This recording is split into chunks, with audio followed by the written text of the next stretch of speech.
I'm Duncan McCue on the Alaska Highway near the Yukon border. I'm here to do a story about how the Fort Nelson First Nation is trying to bring back the age-old practice of burning in the forest for the health of the forest and to protect these guys, wood bison. But for our online viewers, I thought I'd take you someplace completely different, to Australia, where the Martu peoples have long used fire to shape country. Actually, I originally found out about Aboriginal burning practices through two anthropologists at Stanford University, Doug and Rebecca Bird, who began working with the Martu and fire 10 years ago. They jumped out of the car and started lighting enormous fires everywhere. As soon as they burned these large fires, they went out and hunted all day in them, and I just was amazed. Why? You just don't see this. You don't see people lighting fires. You don't see hunter-gatherers do it. You don't see indigenous people able to light fires in ways that are consistent with this very long history of tradition in almost any environment, because they're constrained by so many other socio-political factors, by urbanism, by pastoral interests, mining interests. Out here you have none of that. Martu traditional territory includes a vast swath of Australia's western desert. Their population numbers about 1,000. Hunting and gathering is still a big part of Martu life. This is the prized prey, monitor lizards, known as goanna. To flush them out, Martu hunters burn patches of spinifex shrubs. Fire is just a common-sense tool to be more productive at nabbing goanna.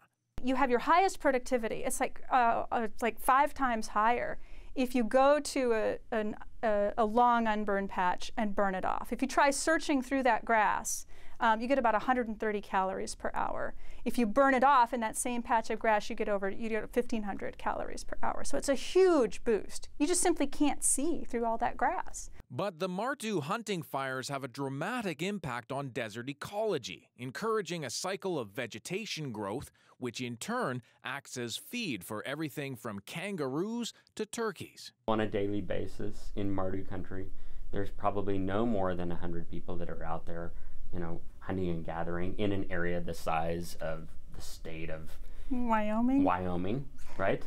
Those 300 people, right, or 100 people on a given day, are maintaining a landscape just through their daily practice that increases the biodiversity of that massive region, right? Just by going out and spending, a few hours a day acquiring food. In addition, by mapping satellite images, the Stanford team has shown a patchwork quilt of Martu set fires act as a buffer from giant wildfires ignited by lightning.